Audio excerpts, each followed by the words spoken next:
Rahul Keswa, and I am a research intern at Institute of Chinese Studies, New Delhi. It is a matter of great pleasure to extend a warm welcome to all to another edition of the ICS Wednesday seminar titled The COVID-19 Outbreak and its Impact on Chinese Language, a study of the new morphological construction.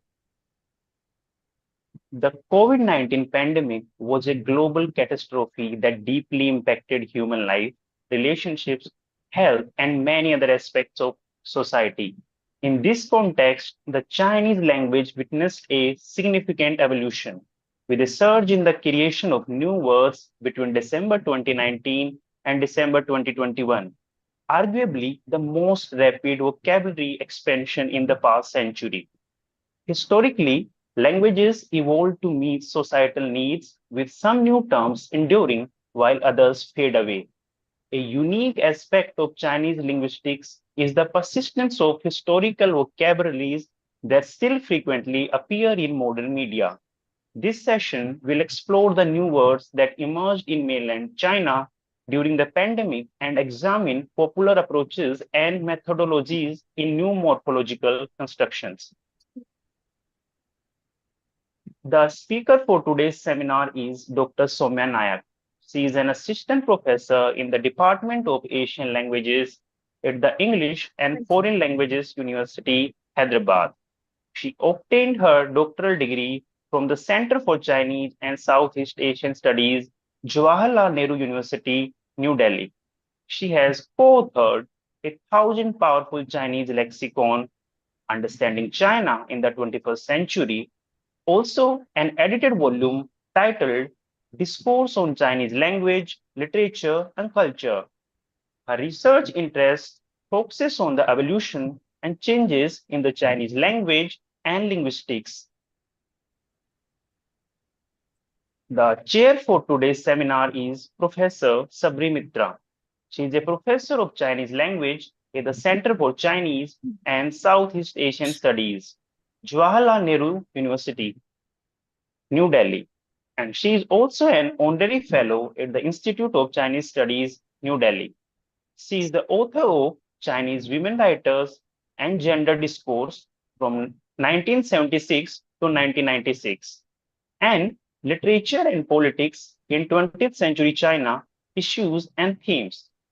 Her latest publication is an edited volume titled China's May 4th Movement, New Narrative and Perspectives, published by Routledge in 2023. Before I hand over to the chair, I would like to ask all the participants to follow a few housekeeping rules. All participants shall be muted during the seminar. Questions may be posted in the chat box along with your name and affiliation. Alternatively, you may use the raise your hand option during the interactive session. You shall be called upon to unmute yourself. Thank you. I now hand over to the chair. Over to you, Professor Mitra. Thank you. Thank you, Rahul. Actually, it gives me a great pleasure to be chairing this particular Wednesday's presentation by Dr. Soumya Nayak for several reasons. One, of course, is the fact that she has been my student. Also, a fact that she has been consistently working on in the area of Chinese language. While a great many of our scholars getting their PhDs awarded from my center work on a diverse topics of language, literature, and culture, very few actually have gone on to specialize, if I may use that word, in the area of Chinese language. And I think Soumya has been creating a niche area working towards an expertise in Chinese language. So if I go back and look at her PhD thesis, if I remember correctly, that in her methodological framework, she had sort of made a in-depth study of how sociolinguistics is different from sociology of language. So while sociolinguistics basically studies how socioeconomic political factors affect languages, whereas sociology of language studies society as the principal target in relation to language. So today's presentation is more in the realm of sociolinguistics, and I think it's a kind of an extension of a PhD work because she was awarded in 2021. So a lot of the new data she must have collated and analyzed. So over to Soumya. I think you have about what, Rahul, 30 minutes to present? Okay. Yes. There's some problem in the camera, so I'm not able to turn it on. When I am turning it, it's blinking. I'm so sorry for that. I don't know what's wrong. In the morning I checked, it was absolutely fine, but something wrong maybe. First of all, I extend my sincere gratitude to Professor Mitra and Madam for inviting me here, for having me here in the lecture. But I'm sure that my screen is visible. It is. It's visible, right? It is, yes. Yeah. So as my topic today, I'll be discussing on the COVID-19 outbreak and its impact on Chinese language, a study on new morphological construction. So as we all know that COVID-19 outbreak was one of such catastrophic event that mostly affected the world society and the people, causing huge loss of human life across the globe. So it is a natural calamity that proved to be beyond human control and thus presented many challenges in many aspects of life, including education, social health, human relationship, food system, and all spheres of life. However, there are many articles has been published related to this COVID-19 and its impact on human relationship, food, and health. But sad enough, I feel that the impact of COVID language system has never been highlighted. So today I'll be talking about the effect of COVID-19 on Chinese language system. So going back to my next slides, I'll be saying that it was evolution and change in the feature of language system of any speech community is a continuous process. And mainly there are two principal ways as to how any fixed language system acquires new feature with the passage of time. So first, the human mind gets the new ideas in course of dealing with the natural world, simple out of basic instinct for survival. As a result of such new experience on production know-how and struggle for survival, the people come to grapple with some new thoughts and articulate new expressions in the form of new vocabularies. Such human expressions are found to be little more, what I'll say, spontaneous and automatic, that propelled forward by the innate human wishes and aspiration to survive in course of struggle for existence. The new ideas and expressions that got formed through this process of survival struggle were found to be accepted and among all the members of the same speech community, and they become a part and parcel of their language system. But they become a part and parcel of the language system. Now, second is that another second feature is that when many words are coined by people as per social needs. So it is generally accepted that literature reflects society. That means literature is the mirror of the society. So if we read literature of a particular period, we will get to know about the condition of the society. However, linguists' principle saying that language is a mirror of society and culture leads to a strong long-standing concerning the relationship between language, society, and culture. So that means the new that means the new neologism not only adds new vocabularies to the language system but also carry people's emotions and memories. Am I audible? Yes, Gautam. Okay. Yeah. So they carries a lot of memories as well. So we can also say that the newly coined vocabulary are barometer of time. That means words are being coined as per the seriousness of the social condition. Here comes the study of sociolinguistics. So sociolinguistic is the study of Sociolinguistic is the study of study of the relationship between language and society. So we will see in sociolinguistic the effect of any and all aspect of the society on language. So sociolinguistics and sociology of language is again different. So sociolinguistic is concerned about with investing the relationship between language and society with the goal for a better understanding of the structure of language and how languages function in society. Whereas sociology of language, it is a discipline of sociology. So actually this tries to look into how language policy announced by the leadership authority of a regime affects the society. So this is to say what changes have occurred in the society because of the implementation of the concerned language policy. So their objective is thus to trace only the changes occurring in the society through language, whether sociolinguistic deals with the changes which are occurring in the language because of the social changes. So now coming to my research, of course, I use the sociolinguistic perspective. I'll use the sociolinguistic perspective in my research. And then sociolinguistic research partly involves theoretical study and partly empirical. So theoretical approach is like, it's an, what I'll say, armchair approach, that is sitting back and studying the development and changes in the concerned language system based on a textual material. So this is to say that such studies involve some examination of data in the social platform, or maybe some published article which has been written by expertise field.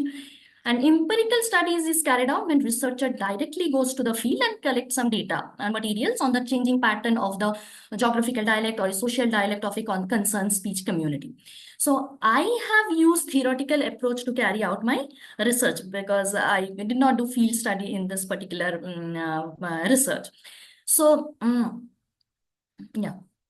So the pandemic outbreak has, as we know, has changed the fabric of the society worldwide through social distancing measures, travel bans, self-quarantine, and business closures.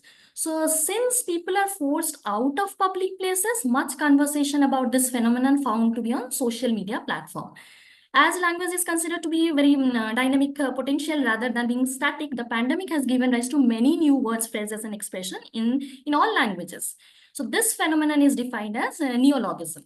So this research aims to monitor and analyze the linguistic changes that have occurred since the outbreak of COVID-19, mainly focusing on new vocabulary found in Chinese newspaper and social media. However, there are many vocabularies which has been coined, but I have tried to collect the terminology which continue to exist and even after the pandemic is gone.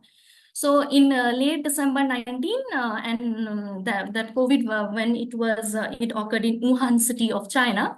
So since it was a new virus, so the very first term which was coined by the Chinese people, that is the Xinguan Yiqing. Xinguan Yiqing. That means, and this particular word carries the word xin, xin, that means new. And coronavirus itself, this is a term which was there in a French word, which means conure, which originally meant crowd. So in daily life, most of the French people use this term in order to talk about the coronavirus family. But since this is a new virus and new genome is there, so it has been called by the Western people as well as a new coronavirus infected pneumonia or new pneumonia. So which was finally determined to, people decided to call it as new coronavirus pneumonia. And similarly, that Xin word has been incorporated in Chinese language, which shows the meaning of new. Then after that is in Wuhan, which was first, the virus was found. So of course, there was a scarcity of hospitals. So hospitals in the city have flooded with patients and pharmacies were running out of medicines, and there was an acute short of bed. So under such circumstances, Chinese government had built 2 new hospitals to battle the virus effectively. So Chinese government has came up with 2 hospitals in this period of 10 days, and named them Shan Hospital and Lei Shan Hospital. So if we see the characters of Shan Hospital, that means the hospital name is named after the fire god. And Lei Shan Hospital has been named after the thunder god. So these two hospitals, why there is a specific reason why these two hospitals are named after the thunder god and after the fire god. So the name Shan is only related to God, but not only related to Asian God, but also it has some relation with the 5 elements, that is Uxing. So 5 elements which covers the 5 types of energy that became dominant at different times. So 5 elements are metal, wood, water, fire, and earth. So in traditional Chinese medicine, each of these are linked with body's 5 major organs and are used to describe the relation between these organs. So in traditional Chinese medicine, metal represents lungs. So in Wuxing, fire overcomes metal, as said by one of the doctors of China. So the hospital name contains fire to suppress the lung infection caused by the virus. As the Chinese people, this is how they came with this name. So the second name is that Lei Shan, which means the thunder god mountain hospital. So now Chinese people do believe that thunder god is the god of punishment. So those who violate human ethics, government announced rules and regulation will be struck to death by the bolt of lightning. So the name was chosen for the hospitals because it is believed it can suppress and defeat the virus. So social event leading to coinage of this type of name or even condition the mind of the Chinese people to think in a certain language, and this is the study of sociolinguistics. So had there no been any such social occurrence or national calamity has not taken place, I think there would not have, the Chinese people would not have think in this line. And this particular occasion, this particular virus or pandemic propelled them to come out with this name. So, so here, this is the perspective I wanted to give through this sociolinguistic study. So even the creation of brand names or names closely related, and they construct a reflection of the society. So again, coming back to the next point, so as COVID started spreading across the countries and China also formulated COVID prevention measures, and since the virus was new to the human society, the preventing measures are also quite different and new. So people trying to find some new words or to new words, so that through that new words they can make some preventing measures and they can tell the preventing measures to the people. So one of the like slogans which was being given by the Xi Jinping was 人民至上生民至上 means people are the foremost one, the first one, and people's life is also very important. So about the rhetorics, I'll come little later. First, let me talk about the new words, vocabulary which has been coined. So some of the vocabularies are also like 社会举例 and 居家办事、办公、圆称、健康、三茶。隔离、健康码、场所码. So a series of such terminology has been created during this period of time. So now the terminology, I have divided the terminology into 4 sections. So some are like can be divided, some are created through abbreviation, some loan words, and some vocabularies do carry numbers and symbols, and some are even I have tried to find some rhetorics which became popular during this period of time. So the pandemic new words are composed of Chinese characters, English letters, and symbols as well. So now will be talking about the new tags. So new words which has which has been like created during this particular period of time. So there are certain terminology or tags which come up with a completely new meaning and has been frequently used by the people. So some of them are, I have taken 2 examples here. That is, first one is Yun and another one is Ling. So among them, Yun series of vocabulary became quite popular in this COVID period of time. So if we see the etymology of the word Yun, as we know, Yun means cloud.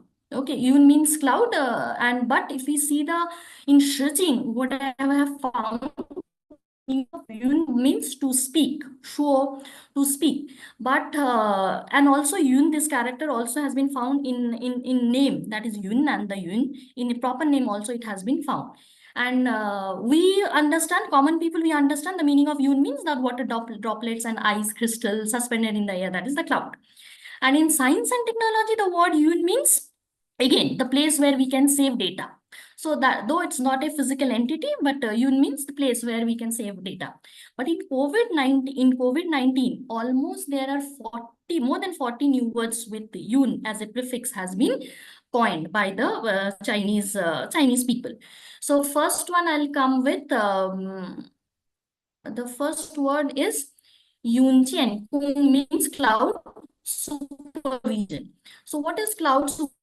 So the term cloud supervision refers to the supervision done by the white collar worker through internet, such as watching a live video, live telecast, or maybe video conferencing. So this concept gained popularity when the construction of Lungshan Hospital and Leishan Hospital work started.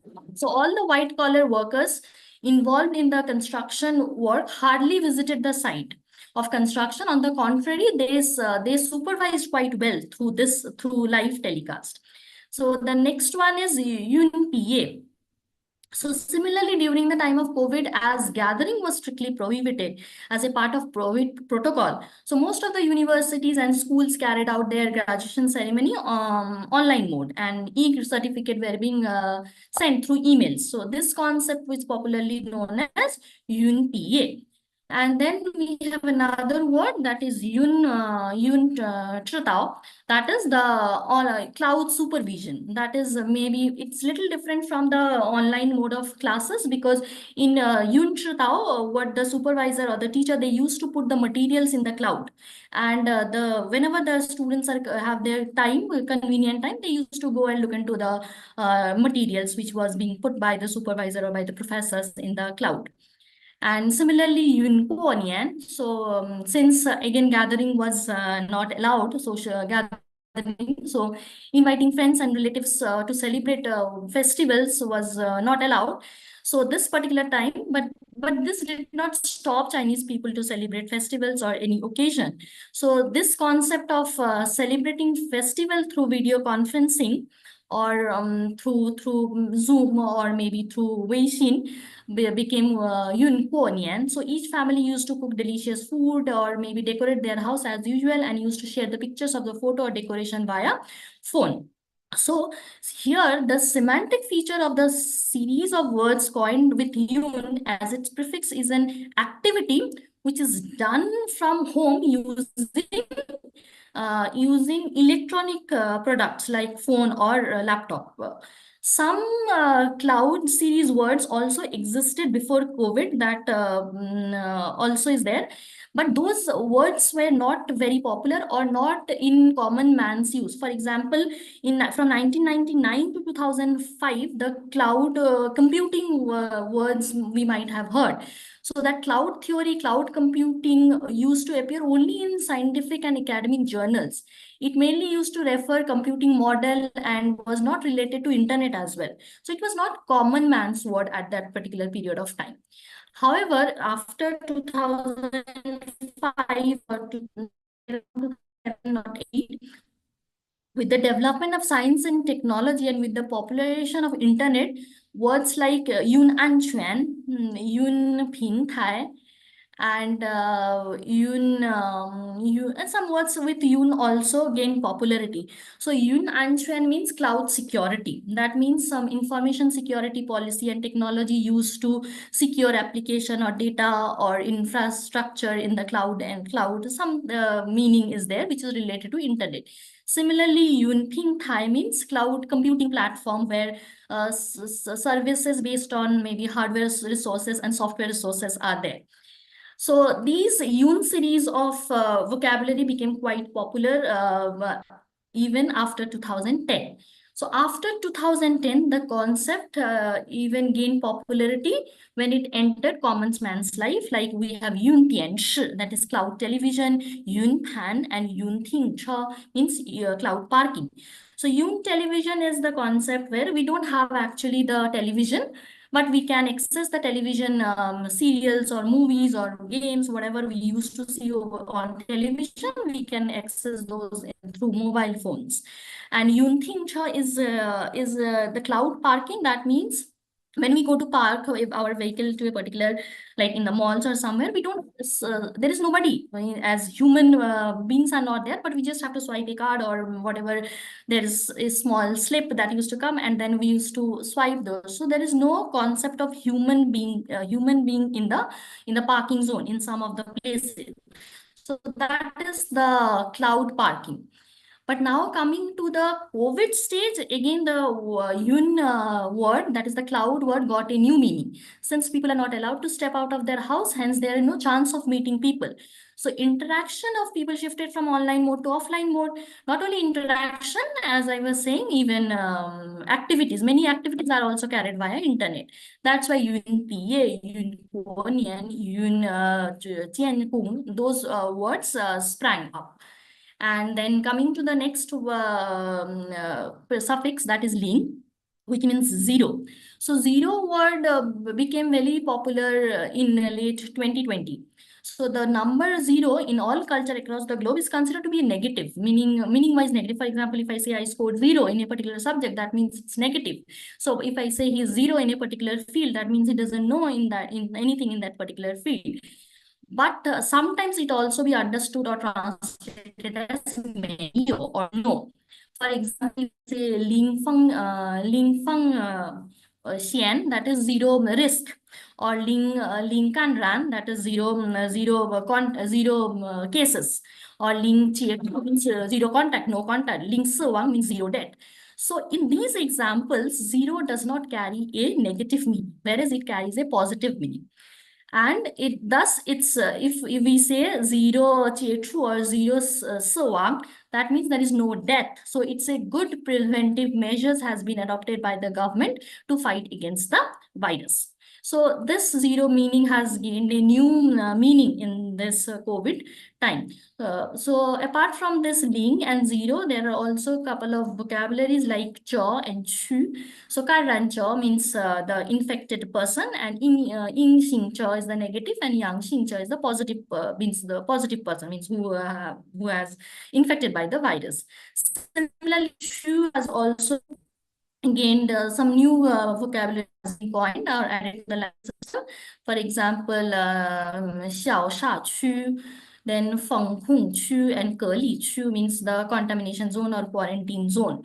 So apart from this, also there is another type of vocabulary which has been created, is that hybrid vocabularies. So when two individual words are mixed together or clubbed together, then hybrid kind of vocabularies, the linguist has coined it hybrid vocabularies. So hybrid vocabularies, some of the examples which I have taken is the 信息, 疫情 means the pandemic information. So the term composed of two individual words. One is information and one is epidemic. So both are independent words with their own semantics. But when we club this word together, then it becomes epidemic information, refers to the information related to the crisis. So this new terms is used to describe the news only about COVID, about coronavirus. So, similarly, we have Yuan Cheng Jiankang, that is remote health consultation. So since travel was, since people were not allowed to go out, so if nothing serious in health condition, then they were asked to consult the doctors through mobiles or teleconsultation, what we call here. So Yuan Cheng Jiankang was also one of the words which has been added to the Chinese language system. Another one is 居家办公, that is work from home. So in this particular word, we can see the home, that is 居家, and 办公, office. So both have their own semantics and they have been combined together to form the concept of work from home. So with the arrival of new COVID, the companies in China and many other countries around the world have adopted this working culture. So now, after the hybrid vocabulary, now there is another type of vocabulary which is being taught at words number. So first one is 善茶, and the second one is 四早 and 四必须. So what is 善茶? Cha means 检查的茶. So this means 3 tests or checks. So which every Chinese should undergo. That is, they should always carry their health card verification. They should get verified their health card. Then temperature detection screening and medical inspections. So these basic checks are conducted across China to contain the virus. Similarly, the Sitsao is the 4 early measures, that is early detection, early reporting, early isolation, and early treatment. So these are the basic measures Chinese government has adopted so that they can deal with the virus. So that the virus is being detected and even cases are reported early. So it's easy for the government or for the hospitals or for the doctors to start the treatment. Similarly, 四必须 is 4 must. So it is necessary to strictly urge the patient and accompanying personnels to wear mask, monitor body temperature, regular health checkup, and check the itinerary codes. So whatever they have been given that this you should do and this you should not do. So do's and don'ts. So that is the itinerary code. So this constitute the 4 四必须, that is the 4 musts. So the above examples are all new terms. So the morphological structure of the new words in generally shorter than the original words. Like actually the word is 四个必须. So they have just removed the measure word 个 and they have put it 四必须. So similarly, it has shortened. It's a way to shorten the vocabularies, but the basic form of the original word, basic meaning of the word was retained as much as possible. Some linguists also claim that these words, this type of word formation process does not come under the traditional word formation rules. So there is a debate whether these type of words are contaminating the language or it's a language, whether the language is becoming rich day by day. So that is a different kind of debate again. So next set of words which I have found is borrowing, loan words, which has been taken from different other countries. So the so-called loan words are foreign words used to express certain meanings. So during COVID-19, Chinese borrowed many words from English, German, French. So some of the examples is the 就是群体面议, that is herd immunity. So this term was originally an English term, herd immunity, not a goal or strategy. It was borrowed by the Chinese. So herd immunity refers to the resistance of a population to the infection. So most important preventive measures or means of curbing the new virus is to get vaccinated so that the people in the population people in the population have the resistance, means the people have the resistance to the new virus. Similarly, there is a new word which I try to find in the English dictionary as well, but it's not there. That is obesity. Okay, 新冠肺. That it is actually a German term, though it has not been there in any dictionary right now yet, in any English dictionary. It also reflects the lifestyle of like staying back at home and following the COVID norms. So during the pandemic, as people were not allowed to go out or they were not allowed to even do the physical exercise, the gyms were closed, and because of the lockdown, people were not allowed to go out. So people have gained weight. So due to the lack of exercises. So the people who have gained weight during this particular COVID time, they are known as that they have developed the obesity. That is how the Chinese people explains this word. Similarly, 新冠笨蛋, that is COVID. So this term is also not there in English right now. I try to find in dictionary. So maybe the linguistic body has not accepted the word yet. So this is also has been borrowed from English or from German. So it refers to the person who are failing to observe the regulation or guidelines designed to prevent the spread of the virus.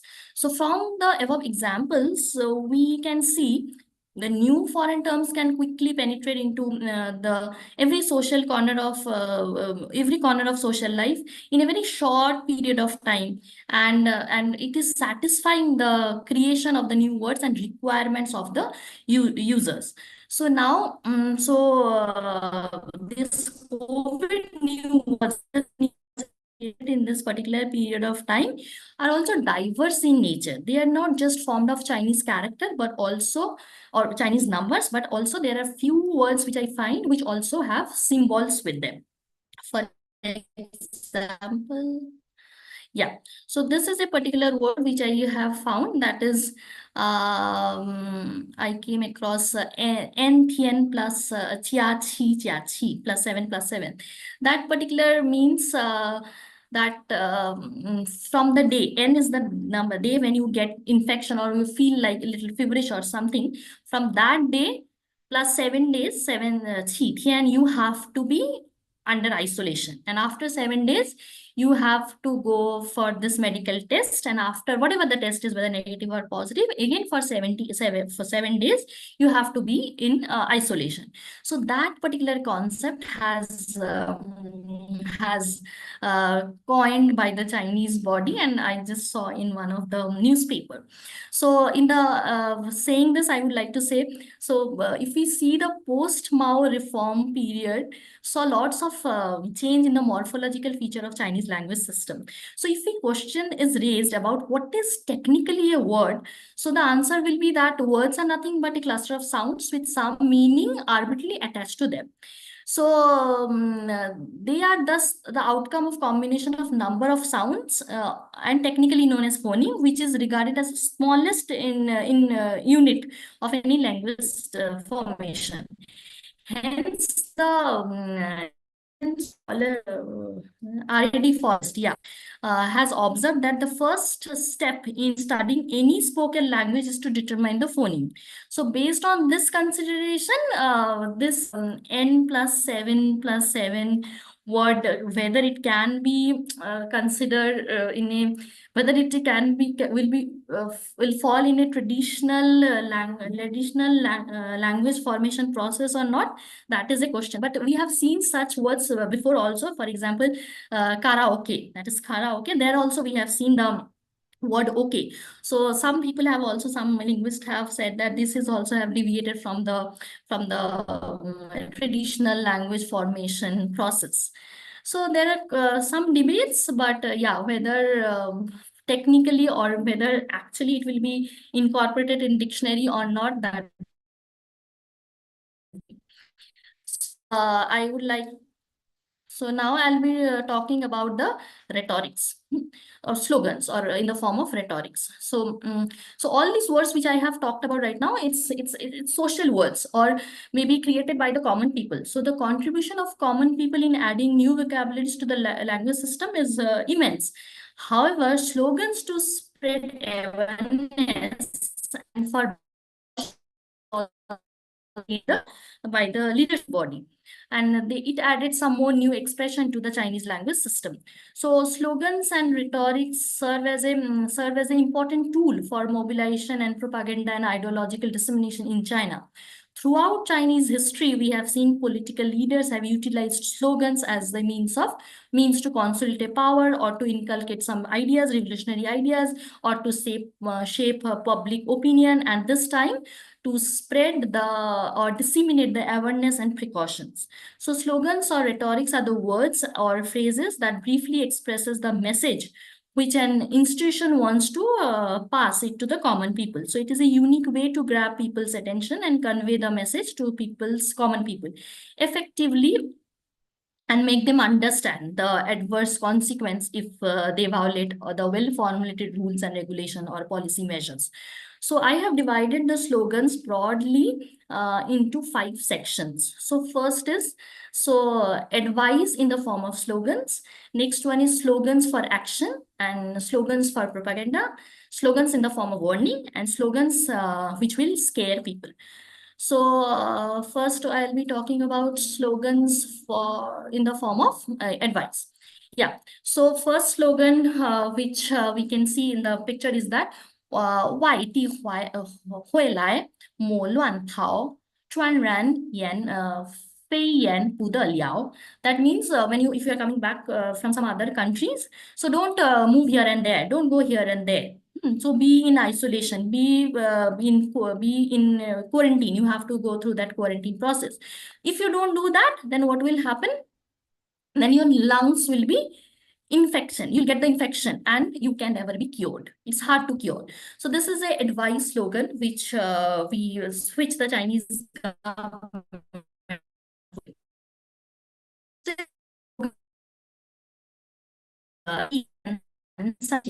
吃饭睡觉往上聊. That is from morning to evening. From morning to evening, you just have three things to do. That is to eat, to sleep, and to chat with your friends. Since you are not allowed to go out, so only these are the three things which you can, nothing else. And next one is the slogans for propaganda. That is 疫情就是命令，防控就是责任. So that means the epidemic is an order. We don't know whose order it is. It has been maybe the God's order or something. It has happened. So we cannot, how we can avoid it? What is our responsibility? Is the prevention. So this particular slogan expresses, I feel, means this is just my analysis, that expresses some kind of determination to overcome the virus. So the next slogan is, okay. Yeah, this is the propaganda, slogan of propaganda. So next was this slogans in the form of warning. So they said, 夜微一世爽，隔天医院堂。夜微 means sorry, 夜微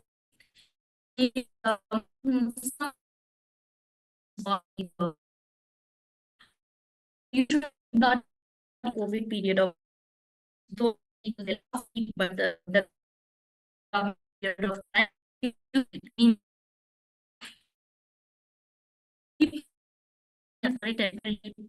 so if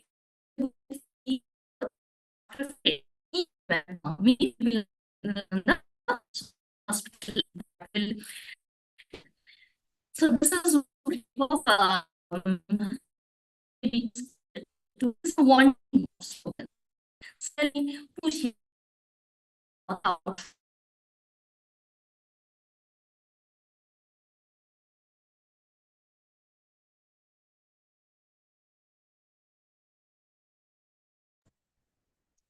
Yeah, we can't seem to be able to hear Soumya. Rahul, is there something we can do? Because I think the presentation is also coming more or less to the end. I don't think so, ma'am. We can do anything from our end. I think Dr. Naik's network is weak.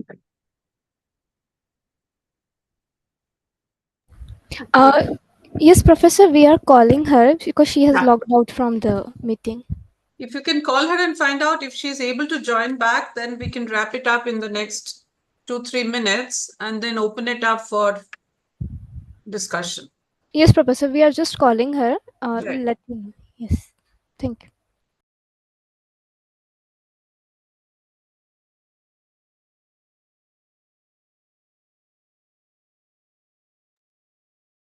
Never realized that Hyderabad would have such technical issues. I thought Honestly, because they are, there she comes.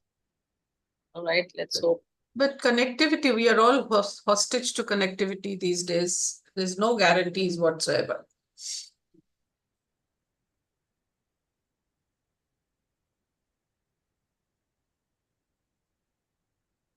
She joined. Where is she? I don't see her.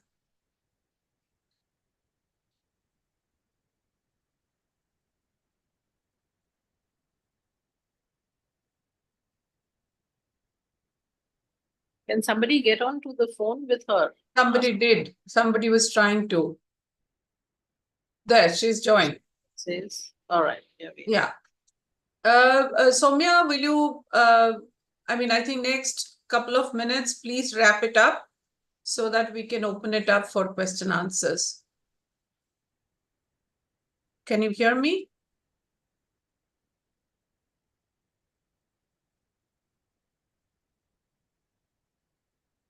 Soumya, we can see your screen, but we can't hear you.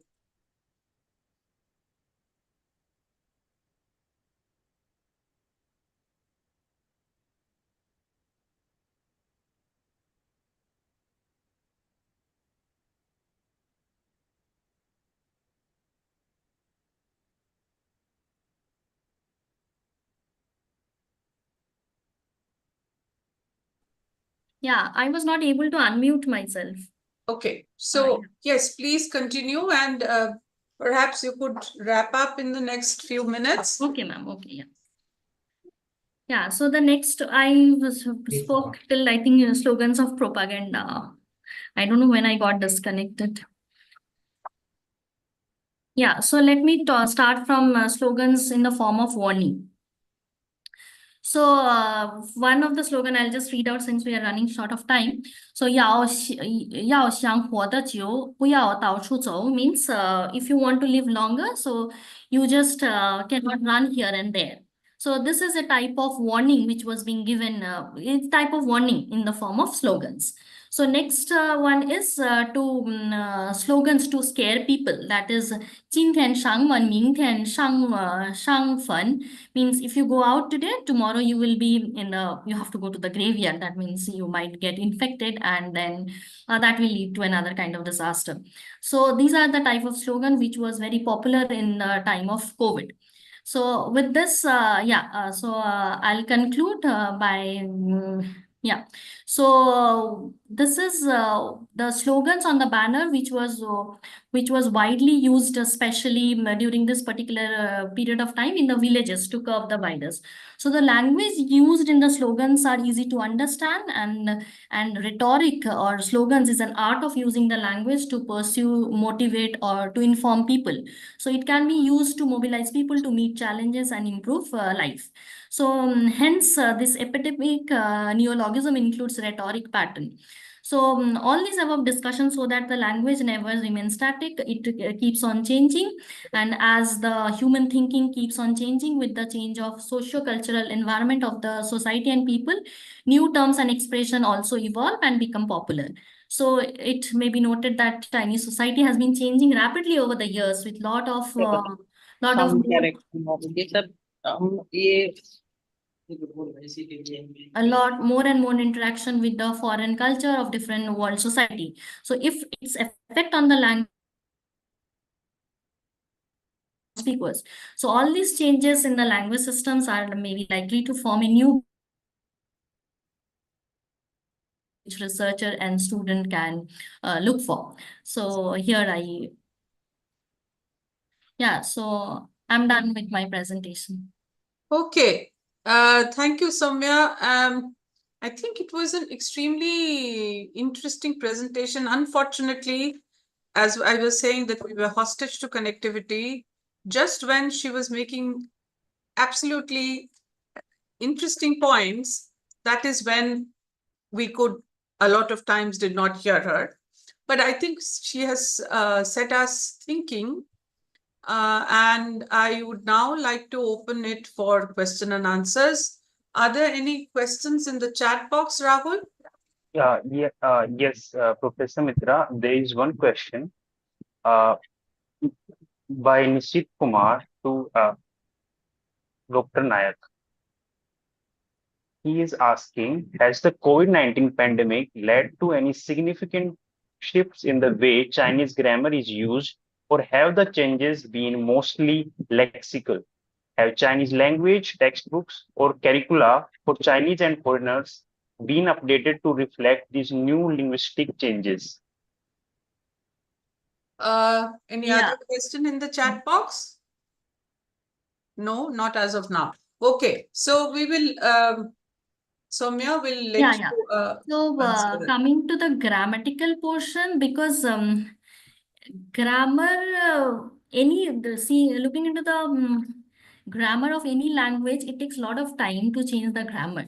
So a lot of vocabularies are being added. Even in every year, if we see the Chinese dictionary, in every 5 years or 10 years, many vocabularies are being added. But in terms of grammar, I don't think so. A major change is being noticed. If I see some grammar book of 10 years before and now, I don't see much grammatical changes has been noticed in after the COVID. And have Chinese language textbook or curriculum been updated, reference new linguistic changes? No, not yet. If you're talking about textbook in particular, it has not yet been updated. No, not yet. Okay, I see a raised hand from Rappai. Rappai, can Rappai be unmuted? Yes, Rappai.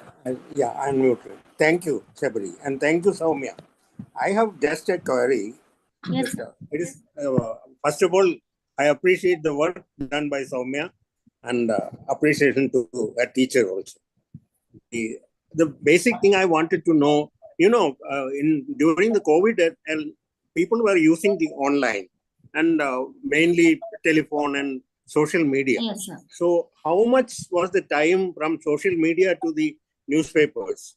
For example, the People's Daily or the common newspaper Chinese use. How this transmission was taking place? How much was the duration? Or who were using the medical professionals or the people who originated some of these words or the police authorities? The second question to Soumya is, in China, as of, I don't know, it may be my ignorance, is there any authority or somebody accepting, for example, in English, we accept it when the Oxford dictionary or some of the accepted dictionaries start using? Is there any mechanism like that you can come across? Thank you. Yes, sir. The second question I would like to answer first, because I'm sorry, I'm not I'm not able to turn on my camera. Or every year there are particular books is being published by the commercial press. Okay, so every year they come up with many words, almost 100 and 200 words. But some words are used and some words it get obsolete. So there is a linguistic body. Okay, linguistic body who decides which words are to be like used and to be introduced to the common people. So when I compare the Xinhua Xiandai Hanyu Citian of 2007, I guess, or 2005, I have an 2007. So there are a couple of words which are dictionary. So there is a linguistic body, of course. They accept it, they acknowledge the words. And some words, of course, they get obsolete because they are not. For example, in 2008, when the Olympic Games, there were a couple of words which came out. One of the examples I can give, or maybe in the Shanghai Expo, that is xiaobai cai, that is the small cabbage. Okay, so these particular words was being coined just to for the volunteers who were working for the Asian Games and for Shanghai Expo. So Xiaobai Cai, they have a dress code of white and green. White means peace and green means you should protect the environment as well. So this word only came and then it got obsolete within maybe 6 months. And of course, this word did not get a place in the Xiandai Hanyu Citian, in the Chinese dictionary. So there is a linguistic body, of course, who decides which word to be taken further, which word to make a part and parcel of the language system. And I didn't understand your first question though. I think my first question was, a lot of Chinese also during the COVID, social media was started using, so the mobile phones or the chat lines and all that. So you have any idea when these words, the common man was, communicating with each other, and how much of it came into the mainstream media, like, for example, the Renmin Repa or other media? Oh, yes. Not many, because many words are being, they remain in online and they get obsolete. Some of the words only, they come to the mainstream. Okay, because I have almost collected, when I was talking about Yun, that cloud, I have almost collected 60 words. But among the 60, hardly now, I think 10 are used post-COVID and rest are not. Okay, we have a few more questions in the chat box. Rahul, will Yes, you ma'am. read out Snigdha's Yes, ma'am. question? Yes, this is a question from Dr. Snigdha Konar. Have there been new characters that have been formed in the Chinese language due to the virus? I have not come across any characters.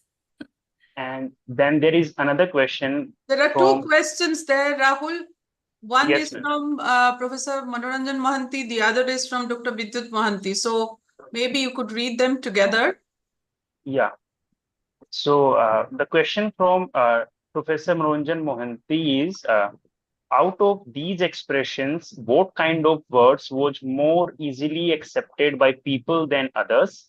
And then there is second question from Vidyut Mohanty. How widely were the god references used? For example, fire god, thunder god. Okay, so I'll come with the first question of Professor Mohanty. What kind of words are more easily accepted by the people other than mainly the social vocabularies that has been widely accepted by the people. And if we see the emergence of vocabularies, then almost 80 to 70% to 80% vocabularies come under social category. So mainly social vocabularies are widely used or accepted by the people. And how widely were the god reference used? Fire god and thunder god. Only I have come across these when I came across these name of these two hospitals.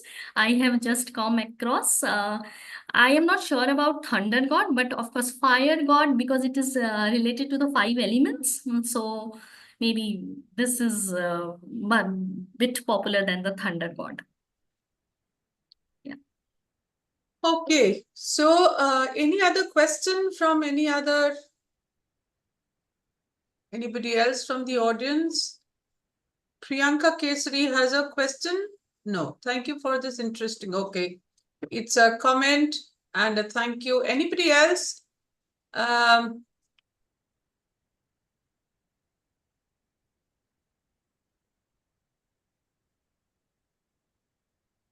Any comments from Patricia or Alka? And I also see Chanda here.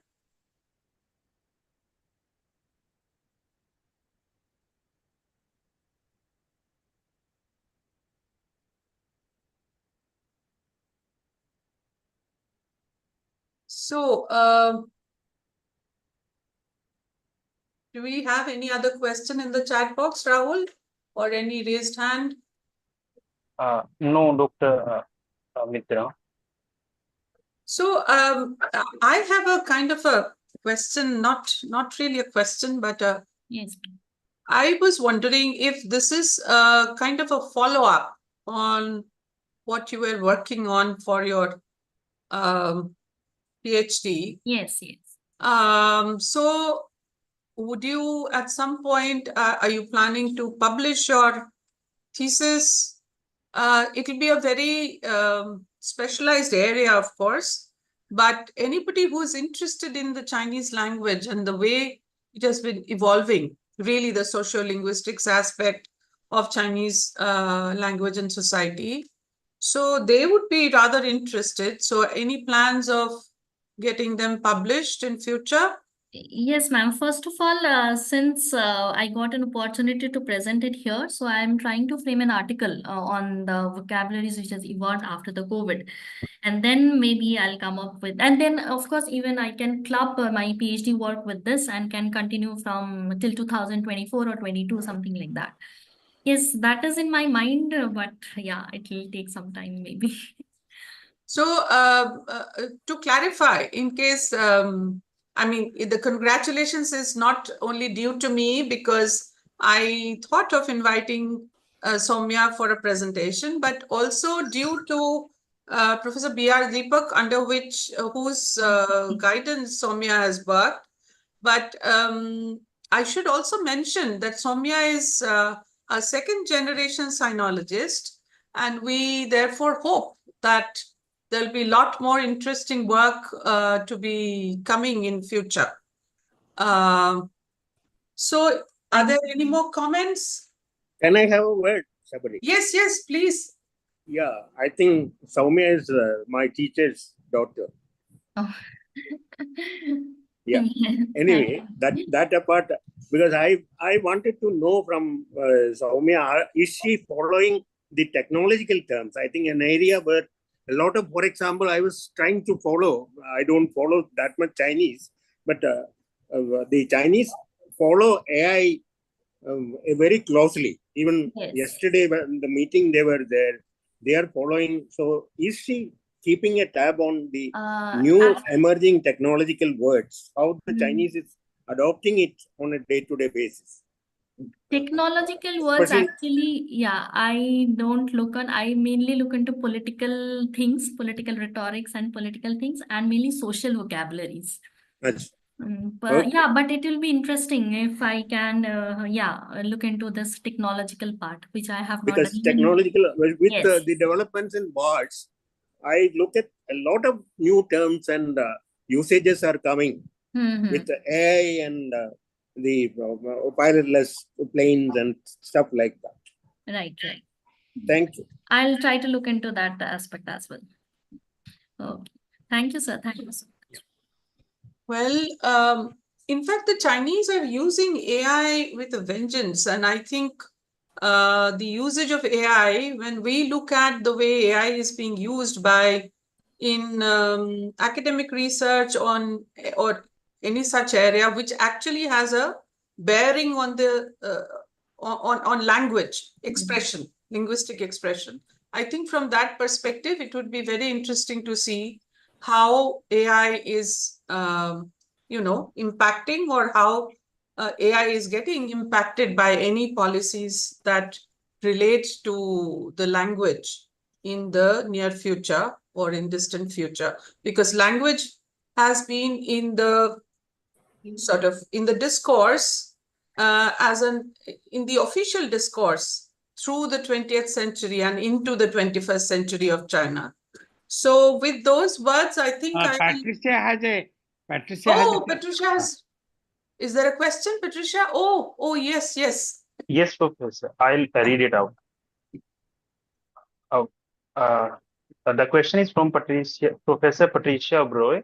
She wants to know, would you like to tell us about comparable materials with references to Indian vernaculars? Indian vernacular, there might be many words in Hindi as well, but not exactly. I'm not sure about it. But I'm sure there must be many. Yeah, to address the common people, I would say that in India also some amount of new words must have been coined in different Indian vernaculars to deal with the problems of so very unique at that time. But Soumya, maybe that's some comparable work you can do in future. Yes, I can learn, but I did not specifically look into vernacular language, and I don't remember exactly right now what are the new words which has been coined in vernacular languages, but I'm sure there must be. So, okay, are there any other queries, any comments? No, Professor. Yeah, can I come in with one? Yes, question? please. My thing had lost connectivity in between. Now I have logged in again, so I will also have to keep the camera off. But very, very interesting this was. I'm really quite enlightened after the whole discussion.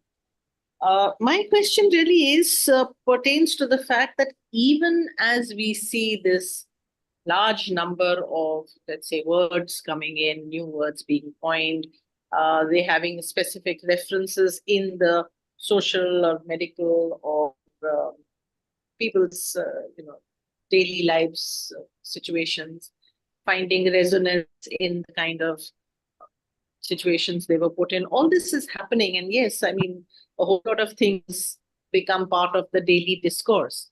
Now, my question really is that we know that the social media uses all sorts of stratagems to take ordinary vocabulary and yet make it a kind of a comment on the politics or criticism obliquely of, let's say, how things went. Now, we all know that the COVID COVID-19 created a huge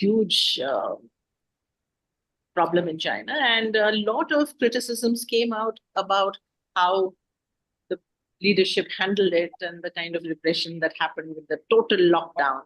So my question is, as you're exploring this new morphology, do you see anything that is being used in a political context with this new kind of things emerging, or are they just simply harmless neologisms or just reflecting the social dynamics of that time?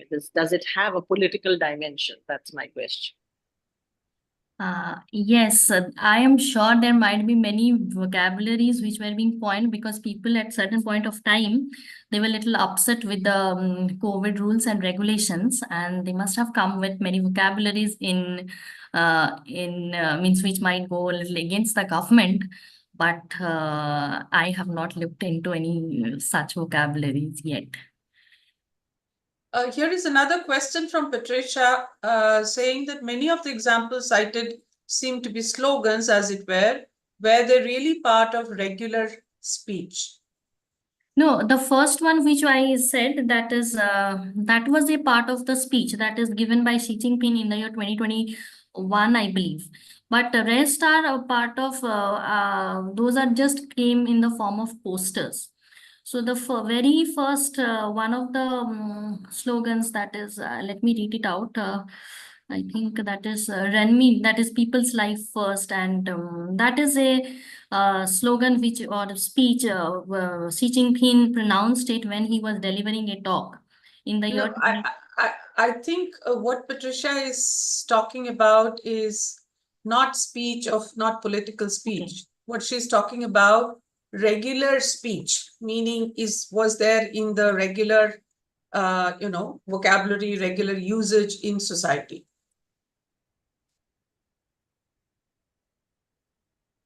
I don't know about this. Okay, I'm going to push my question a little more, Soumya, just to Yeah. sort of jiggle you into the direction of looking at what is clearly, I mean, it's a fascinating unfolding of how, let's say, a big pandemic like this affected people's lives and how it filtered into the way in which they interacted.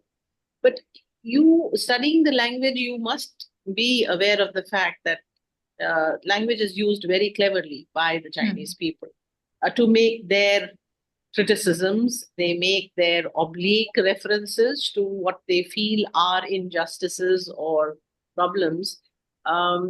Is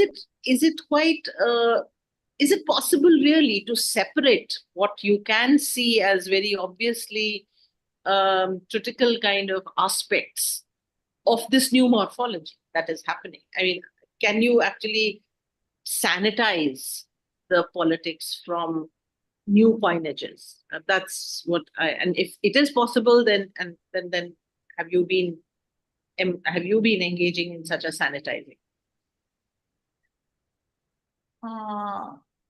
Yeah, it's not possible, of course, ma'am, but Can I add a little bit to what Alka is saying?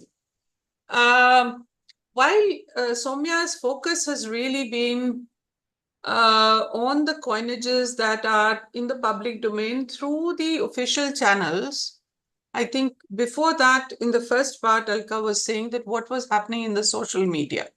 Now, if we look at this new coinages, morphological construction, if something was happening in the official discourse, there must be some other kind of morphological construction that's happening in social media, which is actually trying not only to engage in a dialogue, but maybe engage in a kind of a criticism of the kind of coinages and constructions and policies that was emanating from the powers that be. That's what Patricia also actually adds a question. Would you identify phrases that amounted to puns or double meanings as figures of speech? Yes. So in fact, we are basically trying to tell you that you also need to look at the other Yeah, side yeah. of what is happening on the other side. Even I have not looked into the pun side of this. Yeah, I might go through and check once. Okay, I think we have given Soumya a lot of ideas to take this work forward. I'll just work on it. I have jotted down all the questions as well. So I'll just look into it and maybe I'll do some more research on it. So if Because we just one final comment here, Samya, what I find fascinating about what you're looking at is really how people as a whole are negotiating and navigating some very tough times through different varieties of expressions. And this becomes a very important arena for expressing. And as I said, that because of the possibility of these double meanings and